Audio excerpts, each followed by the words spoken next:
Este discurso es el que nos repiten los medios de comunicación día tras día y no es el discurso en absoluto que defendemos desde la Junta Democrática. No vamos a dar altavoz a un discurso que tiene toda la maquinaria del Estado detrás, dándole fuerza siempre. Dándole fuerza siempre. La Junta Democrática no se posiciona en ninguna ideología precisamente porque sabe que el poder reside en la unión del pueblo y que la polarización es el arma definitiva de los políticos para impedir que en este país pueda existir nada similar a una democracia.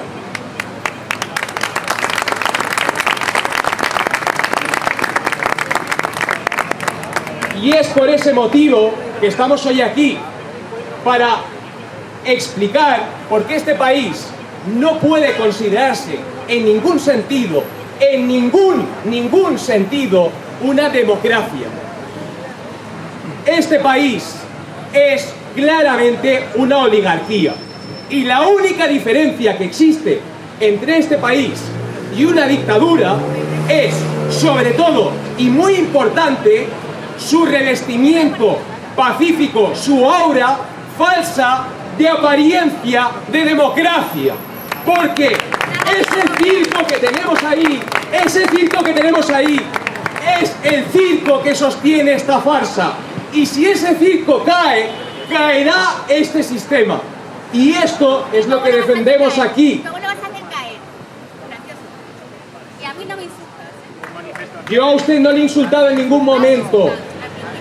Diciéndome que soy ¿Qué? de dos partidos. Soy de la Junta Democrática. Venga a quitarse. No confunda un discurso con una persona. No, él me ha acusado a mí. Ha hablado de discurso. Recuerdo que hemos traído este altavoz para hacer micro abierto, pero también hay mucha gente que quiere hablar, entonces no vamos a entrar en debates individuales. O sea, estamos encantados de debatir, pero hay mucha gente para debatir y el micrófono un poco es para darnos turnos y que cada uno hable, pero no entrar en debates, ¿vale? Muchas gracias. ¿Por qué entonces podemos decir de manera clara que en este país no hay una democracia? En este país no hay una democracia simplemente porque el poder está exactamente igual de concentrado que en una monarquía absoluta o que en una dictadura. El poder ejecutivo, el poder legislativo y el poder judicial residen en las mismas manos. Y ese es el problema que tiene este país. Por eso es tan importante, como hemos mencionado ya muchos compañeros, la separación de poderes. Y la separación de poderes no es porque sí, la separación de poderes es una garantía. La separación de poderes es una garantía de que aquí no habrá nada que se parezca a un monarca absoluto. No habrá nadie que concentre todo el poder del pueblo, que debería ser legítimamente del pueblo, para hacer absolutamente lo que quiera, sea lo que sea, sin ningún freno de la ley. Y eso es lo que es también una constitución, una garantía. Una constitución no es cualquier papel mojado que no sirve para nada y que se llama constitución. Una constitución debe de ser una garantía de que las leyes fundamentales se cumplen sin ninguna excepción. ¿Alguien de aquí se atreve a decir que en España las leyes fundamentales se cumplen sin ninguna excepción? Porque no se cumplen sin ninguna excepción. Nunca se cumplen las leyes fundamentales en este país, porque las leyes fundamentales en este país están hechas para ser incumplidas. Es más, ni siquiera son leyes porque no son justas.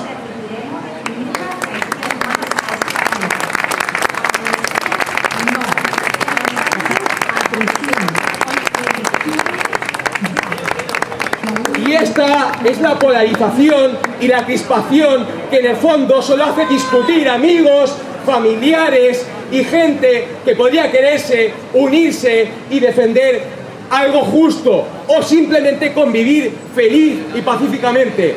Es obvio y es lógico, mucha gente seguro que se está planteando, pero es que a mí me da la sensación que este partido lo hace mejor. Es natural que la gente tenga inclinaciones ideológicas, es natural que la gente tenga inquietudes políticas, pero las inquietudes políticas las tenéis vosotros, las tiene el pueblo, las tenemos nosotros. Ahí dentro no hay inquietudes políticas, ideológicas por defender unos ideales, porque ahí dentro no hay ideales que defender, porque son gente sin escrúpulos. El único ideal que se defiende ahí dentro es seguir en la poltrona. Ese es el único ideal. Y por lo tanto, si hay gente que simpatiza con una ideología, los peores enemigos que existen en este país para esa persona, si firmemente cree en esa ideología, es aquel que está utilizando su ideología para manipularlo, para conseguir que, gracias a repetir un discurso en el que no cree en absoluto lo más mínimo, va a coartar y va a concentrar el poder del pueblo en contra del pueblo. Es la excusa que utilizan los políticos para seguir ahí, para mantener esta farsa. Y por eso la Junta Democrática no tiene ideologías, no porque no sea perfectamente respetable la ideología de cada uno siempre que se defienda en paz, en concordia y en democracia.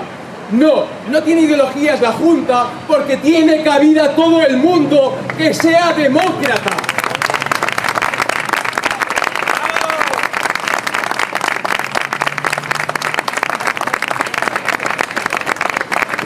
Entonces, si una constitución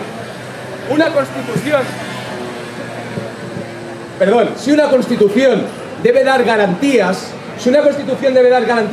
y esto no da ninguna garantía, no hay ninguna constitución. Hay algo que se llama constitución, como mucho, podemos poner una C mayúscula, porque es un nombre propio, es como se llama el libro ese que nos han vendido que se llama así para engañarnos, pero no es una constitución. No es una constitución en el sentido estricto de teoría política y teoría constitucional. No lo es. Y es por eso que pretendemos hacer una constitución democrática. ¿Por qué? Porque no existe, no por otro motivo. No es que nos apetezca cambiar y marear. No. Es que hace falta. Hace falta porque no se cumple nada de lo que pretendemos que se cumpla. ¿Y por qué pretendemos que haya separación de poderes? Es porque sí. Queremos separación de poderes porque es muy bueno. Bueno, en primer lugar, esta falsa democracia finge tener separación de poderes, cuando no la tiene en absoluto. Es absolutamente impepinable que no existe ninguna separación entre el legislativo y el ejecutivo, por una simple razón. Aparece el presidente del gobierno en la antena y dice: ¿la fiscalía de quién depende?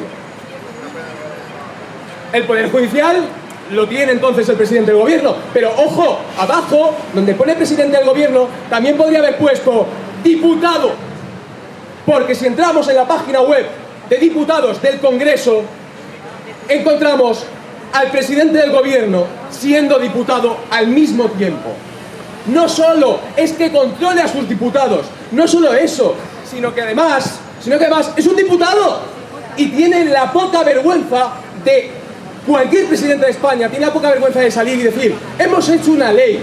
¿Usted qué mierdas de ley tiene que hacer usted? Usted es el presidente del gobierno. Tiene que dirigir el rumbo del país, tiene que tomar las decisiones que necesiten una respuesta rápida. Usted no tiene que hacer ninguna ley, usted no tiene que redactar el BOE. Usted, si hace eso, no hay separación de poderes.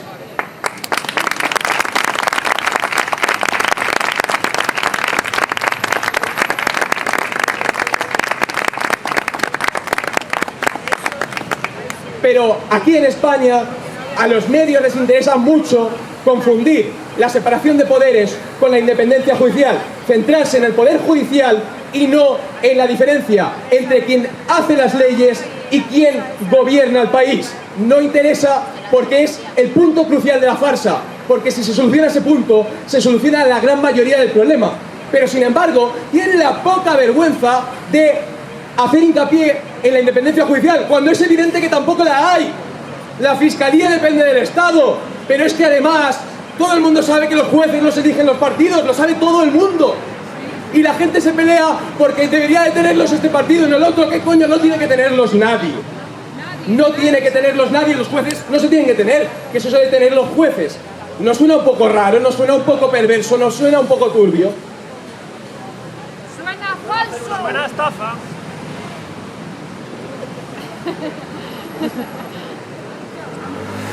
Entonces, ahora la pregunta natural sería, bien, pero ¿por qué hace falta separación de poderes en verdad? Eso es cierto que esta falsa constitución proclama que existe aun cuando no existe, o sea, incluso España, con el régimen que tiene actualmente, el Estado reconoce que la separación de poderes es muy importante. Porque lo es. ¿Pero por qué es importante la separación de poderes? Muy simple. No queremos tener un monarca absoluto. Y la separación de poderes es la respuesta a eso. ¿Por qué es la respuesta a eso? Montesquieu se plantea lo siguiente. El ser humano, por naturaleza, tiene ambición de poder, quiere preservar el poder, quiere luchar por el poder, y especialmente la gente que se presenta a cargos políticos tiene más estas características. Entonces, una opción es pensar que esto es el país de la piruleta, que lo que va a ocurrir es que va a haber un presidente maravilloso y ya está, y que vamos a confiar en que los seres humanos se van a comportar genial. Eso no funciona, obviamente, eso son quimeras y utopías, pero es que es muy importante entender que lo que estamos defendiendo aquí no se parece en nada a ninguna utopía. Lo que estamos defendiendo aquí es que es absurdamente simple en realidad. Montesquieu se da cuenta que no puede combatir contra la ambición de los hombres. Eso está ahí. Habrán hombres que sean menos ambiciosos, que estén menos corruptos, pero siempre puede llegar al poder alguien que esté más corrupto. Y entonces, ¿qué podemos hacer ante ellos? Montesquieu se plantea lo siguiente. Esto tenemos que utilizarlo a nuestro favor. ¿Cómo vamos a utilizar a nuestro favor la corrupción de los políticos? Pues sí, un político no quiere despegarse de su asiento jamás. Si yo elijo al presidente del gobierno como ciudadano, todos vosotros votáis directamente quién es el presidente del gobierno, no investiduras. Digamos que la investidura la hacemos nosotros, que es como debería de ser. Nosotros elegimos al presidente del gobierno de manera directa. ¿Cómo? Pues como se elige al presidente de una escalera, al delegado de la clase, votando a la persona concreta, que es eso de votar a unos para que luego hagan lo que quieran. No tiene ningún sentido. Pues si yo elijo al presidente del gobierno y tiene el poder de pilotar el país, tiene el poder de dirigir el rumbo de la nación, y por otra parte, de la misma manera, con la misma técnica, estoy eligiendo un diputado para el distrito de Madrid, por ejemplo, y estoy eligiendo un diputado para ello, con nombre y apellidos, y le doy poder para hacer leyes en representación del pueblo, ese diputado quiere mantener su asiento, y el presidente del gobierno quiere mantener su asiento. Si son corruptos, que se metan de hostias entre ellos. ¿Se te oye? Si son corruptos y quieren luchar por la ambición, uno va a defender su poder a toda costa porque no quiere salir de ahí. Y eso va a hacer que no se concentre el poder, porque cada uno con su ambición va a detener a la ambición del otro. Ese es el mecanismo de la separación de poderes, y es por eso que es importante. Si la Constitución española le llama separación de poderes al arroz con curry, pues eso estará muy bien, pero no sirve para nada en la Constitución. La separación de poderes es un mecanismo que garantiza que el poder no se pueda monopolizar. En consecuencia, lo que hay que conseguir es algo tan simple como elegir un presidente del gobierno, por un lado, y elegir un diputado, por un lado, con nombre y apellidos. Elegir a uno que sea ese, no a una entidad llamada partido que recibe subvenciones del Estado. No, a la persona. Igual que al delegado, igual que al presidente de la escalera, exactamente igual. Si tenemos eso, acabamos con el problema. Y por otra parte, es necesario darse cuenta que la separación de poderes es un nombre pomposo para simplemente referirse a no queremos una monarquía absoluta. Simple y llanamente, monarquía, república absoluta, un presidente que hace lo que quiere, da igual, no puede haber una persona que lo pueda todo. Porque entonces el poder no yace en el pueblo. Pero es que vamos más allá. Si el diputado se elige en el distrito y el pueblo tiene poder y leyes para destituir a este diputado, como se ha comentado antes, si ese diputado no hace lo que ha prometido que va a hacer y el diputado se va fuera, ¿qué va a pasar de manera natural? Lo que va a pasar de manera natural es que el diputado va a querer quedarse en la silla, igual que ahora. ¿Y ahora qué hace para mantenerse en la silla? Obedecer a quien le pone. ¿Y quién le pone? El líder del partido. Obedece al líder del partido. Pero si lo ponemos nosotros, pues si quiere seguir y que no lo echemos porque lo hemos puesto nosotros, tendrá que obedecer, porque si no, se irá. Y además, muy probablemente, los diputados de los distritos no sean grandes celebridades muy famosas, como suele llegar a ocurrir con los presidentes del gobierno. Por tanto, eso incluso ayudará a que cumplan más todavía con lo que tienen que cumplir. Porque si un señor que prácticamente no se conoce en el resto del país, si ese señor miente o no cumple lo que tiene que cumplir, lo más probable es que su carrera política se acabe para siempre. Por lo tanto, él va a ser el primer interesado en defender los intereses del pueblo ante la ambición del presidente del gobierno. Y eso es una constitución por la simple razón que la palabra constitución deriva de constituir la separación de poderes. Lo que hemos dicho antes de que la Constitución es papel mojado, ahora se traduce en que la Constitución no constituye nada, no constituye la separación de poderes. Entonces, es igual de Constitución que decir que Corea del Norte es la República Democrática Popular de Corea, que queda muy bonito, pero no es verdad. Salvando las distancias, España no es una violenta dictadura, pero no tiene ninguna Constitución porque no tiene ninguna garantía. Y ese es el principal problema. Para solucionar esto, que me habéis preguntado antes, para solucionar esto, lo único que podemos hacer es darnos cuenta que el problema está en el circo, en la farsa que se sostiene ahí. Ahí los diputados hacen lo que diga el jefe de partido, porque es quien lo pone. En ese edificio de ahí podrían entrar simplemente 7 personas, podría entrar el líder de cada partido. ¿Cuál sería la única diferencia? La única diferencia sería que si ahí solamente entraran los líderes de cada partido a votar según el porcentaje de escaños que tengan, es que saldría más barato y quedaría un poco raro y sospechoso que solo hubiera 7 personas ahí dentro. Esa es la única diferencia. Y como esa es la única diferencia, tenemos que conseguir que la gente vea eso como lo que realmente es. 7 personas ahí dentro jugando con nosotros, que ni siquiera van allí a parlamentar nada, porque las cosas se traen parlamentadas de casa. Y allí van simplemente a actuar. Los diputados, su función, su verdadera función es, con mucho respeto a los actores, representan una obra de teatro, no representan a nadie, representan una farsa que, aunque sea una farsa, es lo que mantiene esta supuesta democracia, que de democrático no tiene nada. Si el telón se cae, el rey está desnudo. Entonces, es una metáfora, no tiene nada que ver con la monarquía, por supuesto. Porque tampoco, como no defendemos nada ideológicamente, aquí ni siquiera nos posicionamos sobre monarquía y república. La Junta Democrática solo pide democracia, por eso se llama Junta Democrática, porque solo pide democracia. Y no pide unas exigencias porque le haga ilusión, sino porque esto no es nada que nos hayamos inventado nosotros. Esto es derecho constitucional, esto es teoría política, esto es los principios de Montesquieu en los que fingen basarse todas las supuestas constituciones que existen en la faz de la tierra, incluso muchas leyes fundamentales de algunas dictaduras. ¿Por qué? Porque es lo que lo reviste de cierta legitimidad, porque es lo que realmente se supone que es lo que funciona. Y es por eso que lo que tenemos que hacer es caer el telón. Y por tanto es muy importante la difusión. Necesitamos que todos nuestros amigos, nuestros familiares, empiecen a entender lo que está pasando ahí dentro. Empiecen a ver solamente 7 personas tomando todas las decisiones de este país. Ni siquiera tomándolas porque ya vienen tomadas. Es decir, tenemos que buscar la manera de darnos cuenta de algo que pasa. No hay que defender nada que no sean hechos. Lo único que hace falta es dar a conocer lo que hay. Pero es que lo que hay se puede dar a conocer utilizando incluso documentos oficiales, que es lo más fuerte de todo. Existe un documento que se llama el Pacto Antitransfugismo. Qué bonito suena eso, ¿verdad?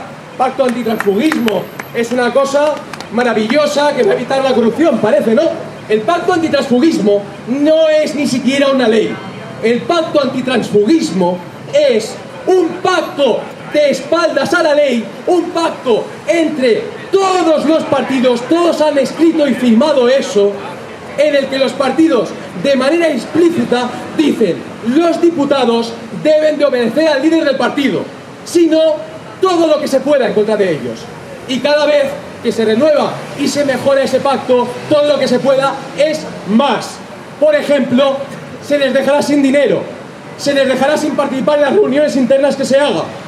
Se les intentará imposibilitar que se tengan alianzas con grupos mixtos y cosas de ese estilo para dificultar que estén en la Cámara de manera operativa y que de algún modo estén aislados y señalados. Además, se pacta entre todos los partidos que ese diputado que ha votado lo que haya dicho el pueblo, por ejemplo, lo que haya querido, ese diputado no va a poder seguir ahí, pero ya no en ese partido, en ninguno, porque pactan que ese ya no va a entrar, porque les conviene a todos que esos se vayan fuera, porque el sistema se basa en que los diputados sigan fielmente al líder del partido. Así que si alguno se atreve, fuera. Pero no se va a atrever casi ninguno, porque quiere conservar su puesto, que es lo que hemos dicho antes.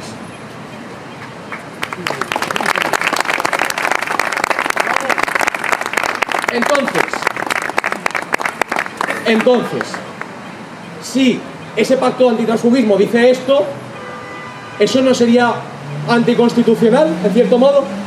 En un modo muy claro, además, porque el artículo 67.2 de la Constitución española dice que los diputados deben de votar en conciencia. No se les puede imponer a los diputados lo que deben de votar.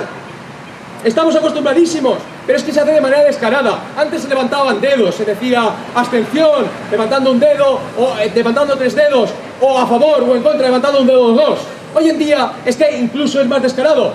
Se oye a alguien en la bancada gritar ¡abstención! Y entonces, en lugar de votar lo que se supone que deben de votar en conciencia, votan abstención, a menos que sean un poco estúpidos y se equivoquen de botón, siempre y cuando no sea además, porque este pacto posibilita que estas supuestas equivocaciones de botón no sean más que arreglos que se hacen a conciencia entre ellos para su propia conveniencia. Pero es que ese documento es público, es oficial, está firmado por todos, lo podéis buscar. No tenéis por qué creeros nada de lo que estamos diciendo. Es que incluso, más allá de que la teoría política lo dice, es que ellos lo confiesan, porque es muy difícil que no se vea la farsa cuando todo es tan fraudulento. En ese mismo documento, y con esto acabo, podréis encontrar probablemente el que sea el mayor esperpento, porque responde perfectamente al eslogan que hay ahí detrás, que pone España será una democracia en la pancarta. Y es porque en la tercera renovación del pacto antitransfugismo aparece explícitamente la siguiente aberración que intentaré explicar para que quede claro lo aberrante que es. Aparece el sujeto político de la nación, son los partidos políticos. Desgrano, ¿qué quiere decir esto? Sujeto, aquel que hace algo. Político, aquel que hace política, el que tiene poder para hacer política. La definición de democracia, obvia por su etimología, es que el sujeto político sea la nación, sea el pueblo.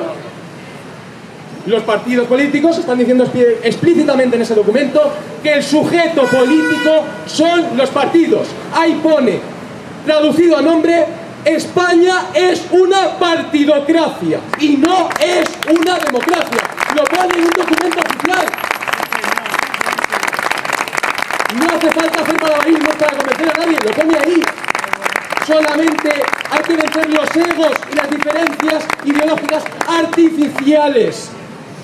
En la primera Junta Democrática y en esta Junta Democrática convivieron y conviven personas de ideologías totalmente opuestas que pueden saludarse con alegría, abrazarse incluso, a pesar de sus diferencias, porque comparten un objetivo mucho más importante, que es que el pueblo tenga un sistema justo al que se le puede llamar democracia, un sistema legítimo, que pueda ser un sistema que se pueda defender, un sistema estable, un sistema que venza todas las crispaciones que genera este sistema actual. Y es por ello que, aunque ahora somos pocos, la divulgación puede ser lenta, es imposible que la verdad no prevalezca si la gente hace todo lo posible para que se conozca.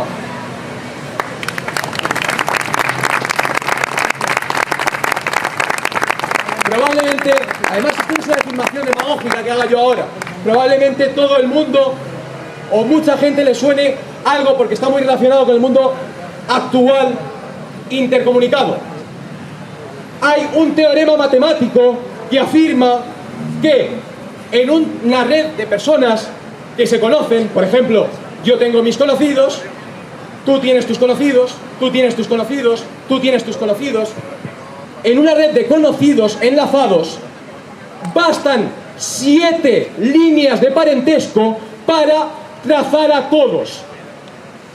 Eso quiere decir que si hacemos activamente toda la fuerza que podamos para evidenciar lo que es evidente en realidad, pero tenemos 40 años de manipulación en las televisiones, que los partidos pagan con nuestro dinero en contra de nosotros. No es que seamos ignorantes, no es que tengamos un problema especial como pueblo. Todos los pueblos tienen gente más inteligente, gente menos inteligente, gente más formada, menos formada, que no es lo mismo, pero eso no quiere decir que el pueblo español sea especialmente tonto ni tenga ningún problema. Lo que quiere decir es que el pueblo español lleva 40 años de escuchar mentira tras mentira. Mentiras más dulces y más difíciles de discernir que las mentiras de una dictadura. Y es el motivo por el que realmente vale la pena luchar por esto. Así que me gustaría daros a todos las gracias por escucharme pacientemente y por haber venido. ¡Bravo!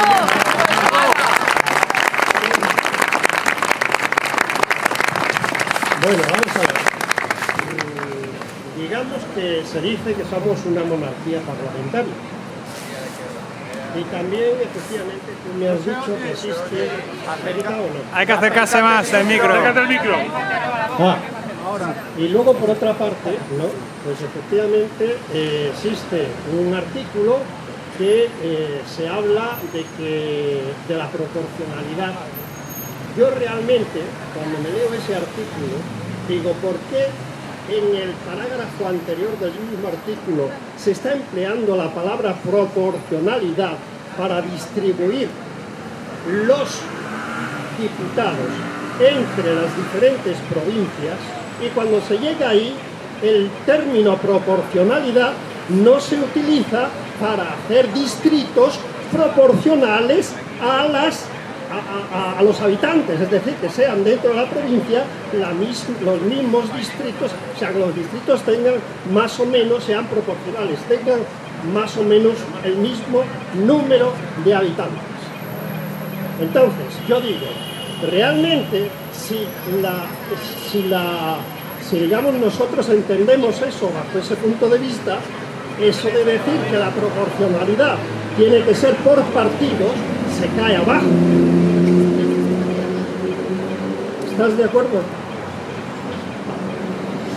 Si efectivamente eso se cumpliera y se hicieran los distritos dentro de cada provincia en función de los diputados que les correspondan por la anterior división que se ha hecho, entonces tendríamos lo que en principio queremos, representación. Y en ese caso, efectivamente, cuando llegamos ahí, el artículo 99, que dice que el rey puede proponer a cualquier persona, no se vería obligado por los partidos a tener que elegir al jefe de un partido, sino que podría elegir a la persona adecuada para llevar el gobierno, que podría estar fuera. Y en ese caso la Constitución no habría que cambiarlo en principio. Esa es mi forma de pensar. Vale, no sé si se ha entendido bien el argumento, pero yo la principal flaqueza que le veo, aunque yo no soy quizás el más indicado para responder a esto, la principal flaqueza que le veo es que es incierto, con la Constitución actual, es incierto que el presidente del gobierno deba de ser el que encabeza una lista. El presidente del gobierno, cuando se dice que tiene que ser mayor de edad y español, se dice en un sentido mucho más literal del que pensamos. Sin ir más lejos, tenemos la performance, porque era una performance, se quiera ver más positivamente o más negativamente o más indiferentemente, la performance de la moción de censura que planteó Vox, en la cual se proponía como presidente del gobierno a alguien que no solo no estaba en ninguna lista, sino que no estaba en ningún partido actual. Y podría haber sido presidente. De hecho, teóricamente, Pedro Sánchez fue propuesto en su investidura, en la primera, y no era diputado. Pues ahí tendríamos otro ejemplo. Ahí tendríamos otro ejemplo, efectivamente. Pues en principio... Sí, que el propio Pedro Sánchez, yo realmente no conozco con exactitud el dato, pero sí que me suena que es cierto. El propio Pedro Sánchez, si me equivoco, que alguien que lo sepa me corrija, el propio Pedro Sánchez fue propuesto como presidente sin ser diputado. Eso es algo que puede ser perfectamente legal con la Constitución actual, hasta el punto que sería muy sonado, pero un ejemplo sin querer posicionar ideológicamente, porque mi ideología es absolutamente irrelevante, pero aprovechando lo que está ocurriendo, sería perfectamente posible que Puigdemont se investira presidente del gobierno. Lo cual es muy sonado, pero si Puigdemont dijera, en lugar de la amnistía, lo que quiero es ser yo presidente de España, y de algún modo sería difícil porque seguramente Sánchez querría también seguir siendo presidente, de algún modo, si se ponen de acuerdo de alguna forma, sea la que sea, yo, por ejemplo, uso de ejemplo si estoy hablando a alguien que tiene una sensibilidad más de derechas, por ejemplo, seguramente no le caiga muy bien Pablo Iglesias. Yo digo, si Pablo Iglesias conociera secretos oscuros del resto de líderes de partido, quizás podría sobornarlos para que lo invistieran a él presidente sin ni siquiera estaría dentro de ninguna formación, sin ni siquiera estar dentro de las listas de Sumar específicamente, porque Podemos no se ha presentado como partido. Y al revés, de un modo similar, podría pasar exactamente lo mismo. Podríamos tener a una figura que a la izquierda no le guste, podríamos poner, por ejemplo, a Mancio Ortega, que lo dudo mucho porque es más cómodo tener a gente que lo haga, pero a Mancio Ortega podría sencillamente sobornar a 7 personas, que es una de las grandes flaquezas, o incluso a menos de 7 personas, porque con hacer mayoría es suficiente, es una de las grandes flaquezas de ese sistema, y muchas veces se habla de autonomía y de injerencias externas. Somos muy débiles ante eso, internas incluso, somos muy débiles ante eso, porque con corromper a 3 personas, incluso a una sola, es suficiente para conseguir los objetivos. Entonces, Amancio Ortega, sin estar en ningún partido, podría ser presidente del gobierno, teóricamente sin ningún problema, y no habría nada de inconstitucional. Seguramente a todo el mundo le chirriaría y le parecía una locura más grande que la amnistía, porque no lo entendería, pero porque que sea el que encabeza la lista es sencillamente una tradición que es lógica para los intereses de los partidos, aunque a veces se pueda dejar de lado, como cuando se planteó a Tamames, pero en cualquier caso es una tradición, no tiene más fundamento que ese, y da un poco de sensación de democracia y de confusión al confundir votar al PP con votar a Feijóo, votar al PSOE con votar a Sánchez, votar a Vox con votar a Abascal, votar a Sumar con votar a Díaz. Esa confusión se basa precisamente en identificar el que encabeza la lista con que tú estás votando a ese como presidente, más allá de la proporcionalidad, que no es proporcional, y en eso estoy de acuerdo, porque aunque esté basado en la proporcionalidad, luego incurre en contradicciones en ello. Entonces, esa sería mi reflexión al respecto. Si alguien quiere decir alguna cosa más, porque yo tampoco entiendo que sea la persona más adecuada para responder esa pregunta, y menos darle una respuesta definitiva, porque así como lo otro, entiendo que es algo que nadie de nosotros nos ha sacado la manga, sino que tiene toda una tradición detrás y toda una veracidad científica. Esto es simplemente la sensación que me da en base al argumento. Así que, insisto, gracias a todos. Y yo, de hecho, he venido de Valencia, tengo que salir corriendo ya porque tengo el tren que estuve desde el sábado y me toca volver al trabajo, lamentablemente me gustaría seguir aquí. Muchas gracias.